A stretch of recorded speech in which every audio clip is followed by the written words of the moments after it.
Episode के start में हमें क्लास के बाद का सीन दिखाया जाता है, जहाँ जोंग जुएई अपने हाथ में कैंची को पकड़कर जे होंग की गोद में बैठी होती है। जे होंग उसकी तरफ देखकर घबराते हुए कहता है, ये क्लासरूम है और तुम मेरे साथ क्या करना चाहते हो? कि ये बात सुनकर जोंग उसे कहती है, अच्छा तो तुम क्या करना चाहते हो? तुमने तो बहुत सारी चीजें बहुत डीपली मैसेज पाकर रखी हैं और हर बार कुछ भी ना समझने का दिखावा करते रहे, तो असल में तुम मुझे शर्मिंदा कर रहे थे, है ना? ऐसा कहते ही वो जे होंग के नुन्नू की तरफ कैंची ले जाने लगती है। जे होंग उसे ऐसा करते देख घबराते हुए कहता है, मुझे माफ कर दो, मैं कभी भी फिर हिम्मत नहीं करूंगा ऐसा करने। यही पल जोंग जे होंग की गोद से उठते हुए उसे कहती है, रहने भी दो, अगर तुम मेरे लिए गेंद नहीं रोकते तो बस यही बात थी और मुझे तुम्हारी कोई भी परवाह नहीं। और आज के बारे में किसी को भी कुछ भी बताने की हिम्मत की तो मैं तुम्हारा मर्द होने का अधिकार छीन लूंगी। ये सुनकर जे होंग जोर जोर से सिर को हिलाते हुए कहता है, ठीक है, मैं ऐसा करने की हिम्मत नहीं करूँ। जोंग फिर वहां से जाने लगती है।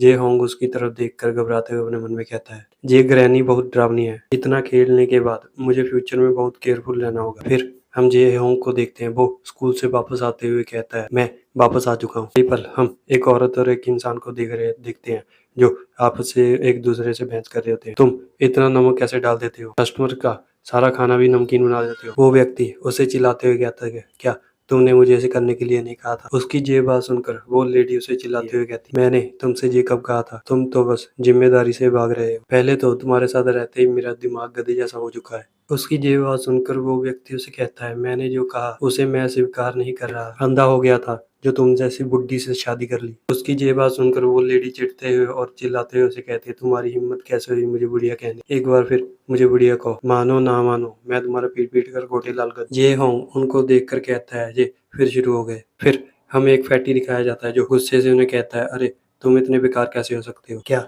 जो स्टोर बंद होना चाहता है मैं ऐसे परमानेंटली बंद करवा दूं? वो लेडी उसे चिल्लाते हुए कहती है, तुम चुप रहो मोटे कहेंगे, क्या तुमने नहीं देखा कि मैं ऐसे तैयार कर रही हूँ? बुड्ढी औरत के साथ गड़बड़ मत करो और मुझे परेशान मत करो। ये होंग जल्दी से उस कस्टमर के सामने जाकर कहता है, ठीक है मॉम, ऐसा मत करें, कृपया आप इतना गुस्सा मत करें। तुम एक लिटिल फेरी की तरह दिखती हो जिसने अभी अभी कॉलेज से ग्रेजुएट किया है और मेरे डैड तो बहुत बकवास करते रहते हैं। उसकी ऐसी बातें सुनकर उसकी मॉम उसे कहती है, मैं बहुत खुश हूँ कि मेरा बेटा बहुत समझदार है। फैटी उसकी तरफ देखकर कहता है, तुम एक परफेक्ट जंग मॉम हो, kind hearted, beautiful and multi talented. तुम्हारे अंदर कुछ भी अनअट्रैक्टिव नहीं है। अगले ही पल वो उस टेबल को साइड में फेंकते हुए कहता है, तुम कितने घटिया हो, तुम मेरे साथ मजाक कैसे कर सकते हो? पल उसके चमचे उससे कहते हैं, बॉस आपका क्या आदेश है, हम इनके साथ क्या करें? फैटी उन्हें कहता है, जाओ इस दुकान को तोड़ दो। होंग उसे देखकर कहता है, मॉम आप सावधान रहे, ये इंसान मुझे सही नहीं लगता, हम एक ट्रबल कैरेक्टर का सामना कर रहे हैं। उसे ऐसा करते देख होंग के फादर उस फैटी को कहते हैं, भाई अगर तुम्हारे पास कुछ कहने को है तो कह दो, कृपया इस दुकान को मत तोड़ो, मैं आपको एक मुफ्त न्यूडल की बॉल दूंगा। उसकी ये बात सुनकर फैटी उसे कहता है, अच्छा तो तुम मुझे एक और बॉल खिलाओगे, चलो उसे बना कर दो। अगले ही पल वो उसके सिर में बोतल मारते हुए कहता है, मैं तुम्हें एक कटोरी न्यूडल से मारना चाहता हूँ, इसके बारे में क्या ख्याल है? उसको ऐसा करते देख जे होंग घबरा जाता है और चिल्लाकर कहता है, पापा क्या आप ठीक हैं? उसके साथ ही उसकी मॉम भी चिल्ला कहती है, डियर क्या तुम ठीक हो डियर? उस फैक्ट्री की तरफ घूरते हुए उसे अपने मन में कहता है, ये लोगों का समूह तो सच में बहुत ट्रबल क्रिएट कर रहा है, मुझे इनका कुछ करना होगा। अगले ही पल वो टेबल से एक चाकू को उठाते हुए जल्दी से फैटी के पास चला जाता है। उसके ऐसा करते ही सिस्टम पर नोटिफिकेशन आता है, डिंग डोंग, आपके पैरों की ताकत बढ़ा दी गई है एंड टारगेट स्विफ्ट स्किल भी ऐड कर दी गई है। ये होंग उसके गले पर चाकू रखते हुए उसे कहता है, अरे अंकल हमारे परिवार ने एक न्यूडल रेस्टोरेंट खोला है, अगर आप न्यूडल खाने आए हैं तो मैं आपका खुशी से स्वागत करूंगा, लेकिन अगर तुम परेशानी खड़ी करने आए हो तो मैं तुम्हें ऐसा नहीं करने दूंगा। वो फैटी घबराते हुए कहता है, छोटे छोटे भाई गुस्सा मत करो। वो घबराते हुए अपने मन में कहता है, ये बच्चा कौन है, ये इतना तेज कैसे हो सकता है? जे होंग उसे कहता है, क्या तुम यहाँ परेशानी पैदा करना जारी रखना चाहते हो? क्या तुम अभी भी चाहते हो कि मैं तुम्हारे लिए फिर से एक न्यूडल की पूरी बनाऊं? वो फैटी घबराते हुए उसे कहता है, ठीक है, कृपया मेरे लिए एक और बनाओ, मैं इसे खाऊंगा। वो अपने साथियों की तरफ देखकर उन्हें चिल्लाते हुए कहता है, अपने हथियार को फेंक दो बेवकूफो, मेरी अनुमति के बिना किसी को भी हिलने की इजाजत नहीं। जे होंग उसे स्माइल करते हुए कहता है, ठीक है, पहले आप यहाँ आकर बैठ जाइए और तब तक इंतजार करो जब तक मैं आपके लिए नूडल्स तैयार ना कर लूं। अगले ही पल वो अपनी ड्रेस को चेंज करते हुए कुक की ड्रेस पहनते हुए खाना बनाने लगता है और उसके सिस्टम पर मैसेज आता है, the host prepare cooking ingredient, cooking ability +1, current progress 10 में से 1, लेवल बिगिनर। होंग उस सिस्टम के नोटिफिकेशन को देखकर कहता है, इस सिस्टम में ऐसी कोई भी प्रॉब्लम नहीं है जो सिस्टम सुधार ना सके। अगले ही पल वो बहुत तेजी से आलू जैसी चीज को काटने लगता है। फिर उसके सिस्टम पर नोटिफिकेशन आता है, खाने पकाने की क्षमता +1 पॉइंट। अगले ही पल वो एक मीट के टुकड़े को उठाकर ऊपर को फेंकता है, अपनी आंखें बंद करते हुए चाकू से उसके छोटे छोटे टुकड़े कर देता है। हम देखते हैं उसने बहुत बढ़िया तरीके से न्यूडल को बना लिया होता है और वो कहता है ठीक है तो मैंने इसे बना लिया। फिर सिस्टम पर नोटिफिकेशन आता है, करेंट प्रोग्रेस 10 में से 11, the cooking level ability is improving to the mystery level. Fatty के पास जाकर उसका साथी कहता है भाई तुमने इस बच्चे की बात क्यों मानी। वो फैटी उसे कहता है जे एक नवजात बछड़े की तरह है जो टाइगर से नहीं डरता, मैं इस समय उसके सामने कुछ नहीं कर सकता। फिर हमें थोड़ी देर बाद सीन दिखाया जाता है, वो फैटी उसे कहता है मैं बस इतना कहूंगा कि इनके खाने का टेस्ट खराब है, जब मैं तुम्हें इशारा करूंगा तो तुम इनकी दुकान तोड़ देना। ये होंग उसके पास आते हुए कहता है अंकल आपके न्यूडल तैयार है, कृपया तुम इस आनंद लो। फैटी उस न्यूडल की बॉल को देखकर घबराते हुए अपने गले में घूंट भरते हुए उसमें से एक पीस उठाकर खा लेता है। फिर वो चिल्लाते हुए कहता है क्या बकवास है, इस दुनिया में कितना स्वादिष्ट चिकन बनता है। फिर वो धड़ाधड़ धड़ाधड़ बहुत तेजी से खाने लगता है और कहता है ये तो बहुत ही स्वादिष्ट है,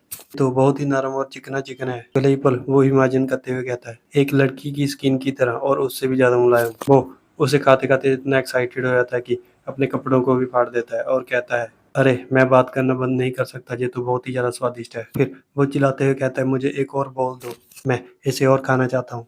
उसे एक और बॉल देते हुए कहता है न्यूडल तैयार है, कृपया से धीरे धीरे खाएं। ठीक हो इतना एक्साइटेड देख जे होंग के पापा अपने चश्मे को ठीक करते हुए और हैरान होते हुए कहते हैं ये बच्चा ऐसे कैसे कर सकता है, मैं सपना तो नहीं देख रहा ना। कस्टमर ने हमारे बेटे के बनाए हुए न्यूडल खाए और उसे बहुत ही पसंद आए। फिर उसकी मदर उसे कहती है क्या तुम सच में मेरे ही बेटे हो ना। उसकी ये बात सुनकर जे होंग एम्बेरस होते हुए कहता है हाँ क्या आपने अपने बेटे से ऐसा कहा, और हाँ सोया सॉस खत्म हो चुकी है, मैं नई खरीदने के लिए जा रहा हूँ। हमें उसे स्ट्रीट पर वॉक करते हुए देखते हैं जहाँ उसे किसी के चिल्लाने की आवाज़ आती है, वो कह रहा होता है कोई मेरी मदद करो। अगले ही पल हमें एक लड़की दिखाई जाती है, वो लड़की चिल्लाते हुए कहती है क्या कोई है प्लीज़ मेरी मदद करो। वो लड़की घबराते हुए अपने मन में कहती है आज कपड़ों की दुकान पर बड़ी सेल थी, वो 3 गुना ज़्यादा छूट दे रहे हैं, अगर ऐसा ना होता तो मैं इतनी देर से घर ना जाती। वो रोते हुए कहती है वो मेरे साथ क्या करने जा रहे हैं, क्या ये हो सकता है।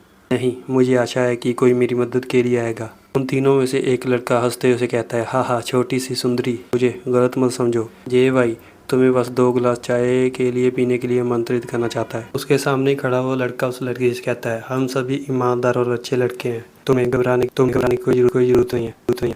जे होंग उनके पीछे आकर उन्हें कहता है ओए तुम रुको जरा, तुम क्या कर रहे हो। वो तीनों उसकी तरफ देखकर स्माइल करते हुए कहते हैं जे लड़का कौन है, क्या तुम इस सुंदर राजकुमारी को बचाने के लिए हीरो बनना चाहते हो। जे होंग ये बात सुनकर उन्हें चिल्लाते हुए कहता है हाँ मैं उसे बचाने आया हूँ, मैं तुम्हें सलाह देता हूँ कि तुम ये जहाँ से चले जाओ। लड़की उसकी तरफ देखकर निराश होते कहती है इतना छोटा शरीर इन्हें कैसे हरा सकता है, ये तो बहुत दुबला पतला है, अगर तुम तैयार रहना चाहते हो तो तुम्हें पहले अपने दिमाग का इस्तेमाल करना चाहिए। वो तीनों ये होंग की ऐसी बातें सुनकर अपने पास से चाकू निकाल लेते हैं और उनमें से एक उसे कहता है ओह भले ही तुम बच्चे हो लेकिन तुम बहुत बहादुर हो। उसके सामने ही खड़ा हुआ उसे कहता है इन भाइयों से सीख लो कि तुम हमारे काम में बाधा डाल रहे हो।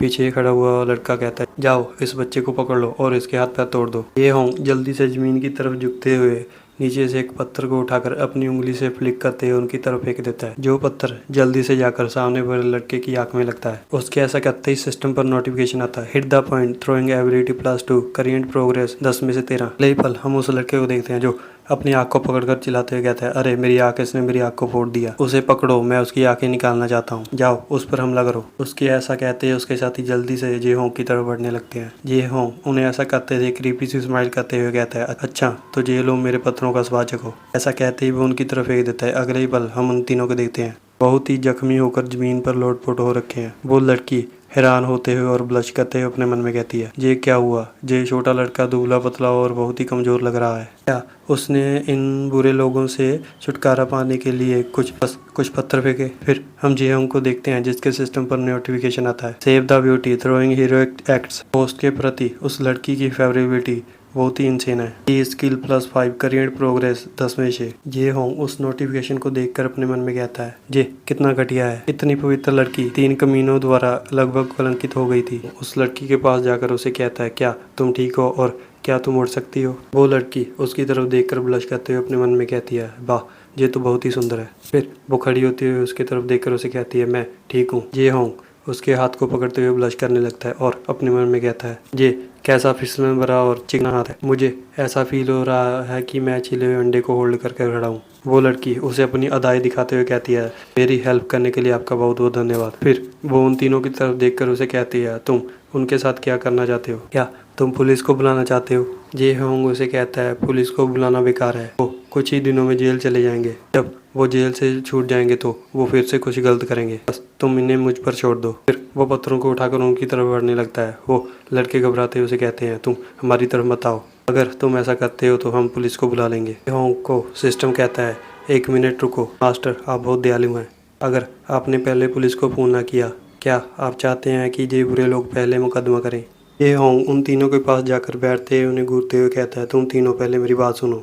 फ्यूचर में अगर मैंने तुम्हें जहाँ फिर से कभी देखा तो वो ऐसा कहते ही अपने हाथों से पत्थरों को दीवार की तरफ फेंक देता है, जिसकी वजह से दीवार पर डेथ लिखा जाता है। वो उसे ऐसा करते थे घबराते हुए उसे कहते हैं, हम वादा करते हैं कि हम जहाँ फिर कभी नहीं आएंगे। ये होंग उनकी ये बात सुनकर उस लड़की की तरफ इशारा करते हुए उसे कहता है, और साथ ही इस लड़की के साथ फिर कभी भी परेशानी मत पैदा करना। वो वहाँ से भागते हुए घबराते हुए कहते हैं, हाँ हाँ, हम ऐसा कभी भी नहीं करेंगे। अगले पल हम देखते हैं वो वहाँ से भाग चुके होते हैं। जे होंग अपने फ़ोन को चेक करते हुए कहता है, जे बुरा है, सुपरमार्केट बंद हो चुकी है। वो घूमते हुए उस लड़की को कहता है, ठीक है, अगली बार फिर मिलेंगे। ये सुनकर वो लड़की हड़बड़ा जाती है और उसे कहती है, रुको, तुमने अपना नाम नहीं बताया मुझे। ऐसा कहते ही वो उसके पीछे भागने लगती है। फिर उसे ज़मीन पर कुछ गिरा हुआ दिखाई देता है और वो कहती है, अरे ये क्या है? फिर वो उसे उठाते हुए शर्माइल करते हुए कहती है, अच्छा, तो अब मुझे पता चला कि वो भी इकाई हाई स्कूल का स्टूडेंट है। तुम मुझ जैसी लड़की की हथेली से बच नहीं सकते हो। पल हम जे उनको देखते हैं, जो अपने बिस्तर पर लेटे हुए स्माइल करते हुए अपने मन में कहता है, सिस्टम ने मुझे ही क्यों चुना, जबकि मैं एक साधारण स्टूडेंट हूँ। वो घबराते हुए उठता है और कहता है, लानत है, मैं उस ब्यूटी का कॉन्टेक्ट इन्फॉर्मेशन लेना तो भूल ही गया, और मुझे तो उसका नाम भी नहीं पता है। अभी आधी रात हो चुकी है, ये तो बहुत परेशान करने वाला है। फिर वो सोते हुए कहता है, सिस्टम प्रॉपर्टीज पैनल को चालू कर दो। सिस्टम उसे एक बहुत ही लंबी लिस्ट गाते हुए कहता है, ये होस्ट की करेंट एबिलिटी वैल्यूज लिस्ट है। मिस्ट्री लेवल के एंटर करने के बाद उसके और लेवल को बढ़ाना बहुत ही मुश्किल हो चुका है और मुझे एबिलिटी पॉइंट ही बहुत ही धीमे मिल रहे हैं। वो अपने चेहरे पर हाथ रखते हुए कहता है, अगर मैं देखूं तो फर्स्ट ईयर हाई स्कूल की टेक्स्ट बुक्स को देखने पर ऐसा लगता है कि मैं बहुत प्रभावित नहीं हूँ। लगता है मुझे कल लाइब्रेरी जाना होगा ताकि ज़्यादा एक्सपी पॉइंट्स हासिल कर सकूँ। कल उसे पप्पियों जप्पियों की बहुत सारी आवाज़ आने लगती है। वो चिढ़ते हुए कहता है, वो दोनों बुढ़े लोग बहुत ही शोर मचा रहे हैं और सिस्टम इतना हरामी है कि उसके सुनने की एबिलिटी को भी बढ़ा देता है। उसको उन दोनों की बहुत जोर जोर से आवाज़ें आने लगती है, जिसकी वजह से उसके दिमाग का घोंसला हो जाता है और अगले पल हम देखते हैं उन दोनों की वजह से घर बहुत जोर जोर से हिलने लगता है। ये होंग चिल्लाते हुए कहता है, मैं इस घर से मूव करना चाहता हूँ। और आज का हमारा एपिसोड यहीं तक ही था। यहाँ तक देखने के लिए थैंक यू।